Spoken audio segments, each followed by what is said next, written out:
Hey guys, today we're here at Mercedes-Benz of Grapevine, taking a look at this 2013 Mercedes-Benz ML350. This is the W166 chassis. They ran this from 2012 to 2015, and then they renamed it to the GLE. This one is finished off in the polar white, and it's not in pristine shape. You can see down here there's like a scratch of sorts.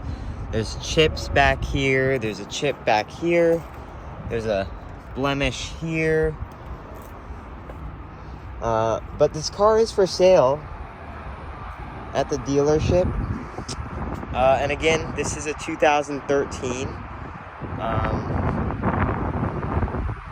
and it looks fairly good. The styling looks improved over the W164, which was the previous gen.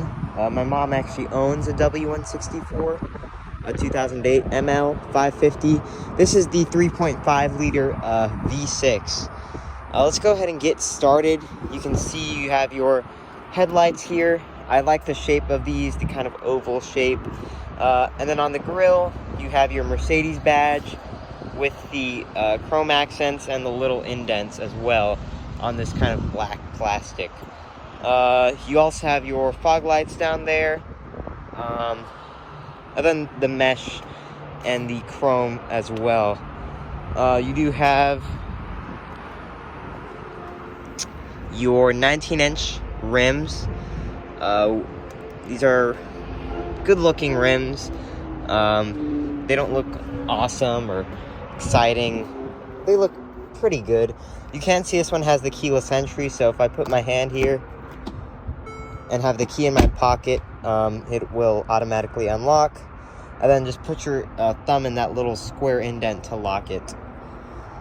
Same thing on the back, and then I forgot to mention this does have the chrome on the door handles.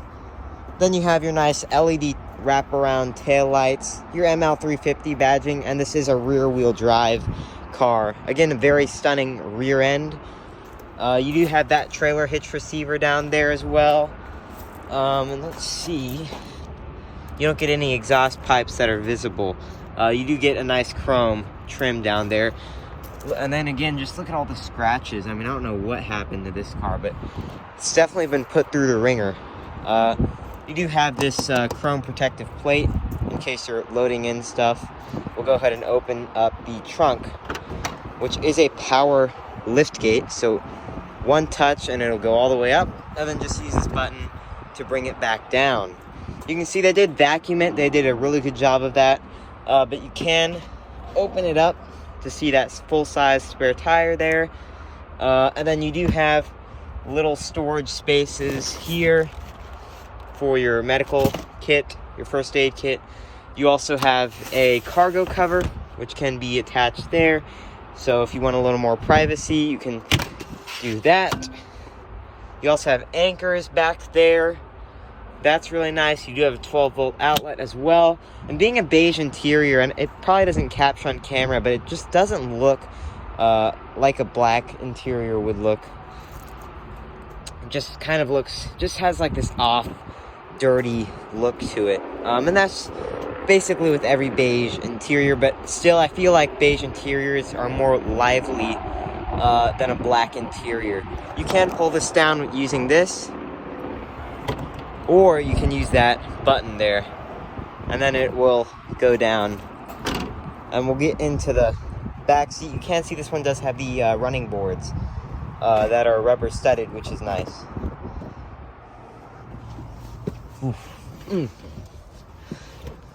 Alright, so let me see if I can turn on some lights so that you can get a better view.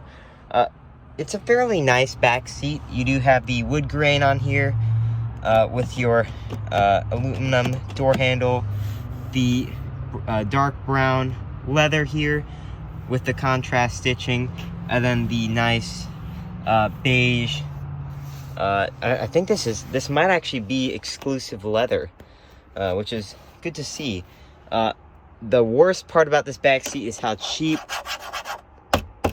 this center console area is.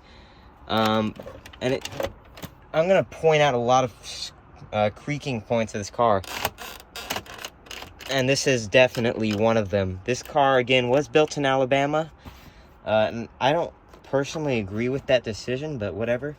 You can pull out this ashtray that also makes squeaking noises, and it looks like there's stuff in there. I shouldn't have put my thumb in there. And then you have a little, probably a 12-volt outlet there, but the cap is missing. And I do believe this has some positions for recline, as you can see. You do have your center armrest with cup holders built in. And knee room for me is fine, but if you don't have a ton of it, you do have these little cutouts.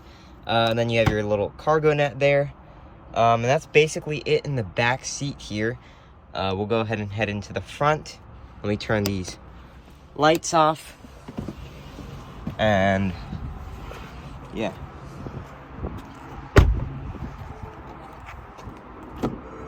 Then it will make that beep. The door makes kind of a weird noise when you open it. Again, this car just really was not in the best shape. As you can see on the steering wheel here, you have the plastic is just completely torn up. The leather, it's in okay shape. Really nice soft leather, by the way. This button is completely smeared. These are the phone buttons, I think. We'll go ahead and get onto the door panel. You can see the same wood trim with your door handle. The same dark brown leather with the contrast beige stitching. The soft touch leather up here with the beige stitching. You do have your map pockets, your speaker, your trunk release. All 4 windows are one touch up and down. Oh, look at this. I could technically remove that if I wanted to. Just the build quality of these things, it's absolutely horrendous. You do have power mirrors in this one, obviously.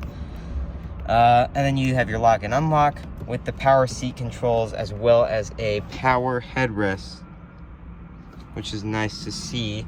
You have your memory functions.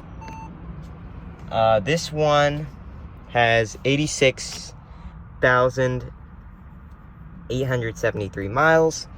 So not too bad, but still pretty high mileage. You have your electronic parking brake. You have your headlight controls here with your parking lights, which are kind of unique to Mercedes. You have your nice air vent here. And then the whole dash is soft touch leather, so the materials in here aren't bad at all. You do have your engine start stop button. This can be removed, I think, by the way. I'm not going to do that because I don't want to break anything, but I do believe that can be removed. This is a 4-spoke steering wheel. You have your controls, Mercedes badge, and then your rubberized airbag cover. Ugh, what is that? It's probably my sweat. Yeah. Here you have your 2 AC vents with your little screen in the middle there. Will it turn on? Yes, it will. Just kind of an old style Mercedes command system. You can see you do have heated seats in this one, and then all your controls are here. You do use this little controller here to control this screen here. So you can see it does have the navigation. I'm sure it has Sirius satellite radio. Yeah. I'll just go ahead and turn that off because I'm kind of on limited time here. You can see if you roll this back, you have a nice ashtray, which has probably been used, if I'm honest. You have dual zone automatic climate control in this one. 2 cup holders. You can open this to reveal kind of a iPod integration kit sort of thing, and then you have a nice felt-lined center console area. Same wood grain here. Then you do have felt-lined glove box, and then everything is the same on that side on the door panel. And then you don't have memory seats for the passenger side in this one, however. This is your overhead console. You have your sunglasses storage that is felt lined, sunroof controls, and your reading lights. And you can see that is your sunroof. We'll go ahead and hop out of the car. And it is starting to get hot in Texas, so I'm going to start sweating more and more in these reviews. But this is a 2013 Mercedes-Benz ML350. You can see it is priced at around $20,000. So if you guys are interested, you can stop by at Mercedes-Benz of Grapevine and take a look at this vehicle for yourself. Thank you guys for watching. I'll see you in the next video.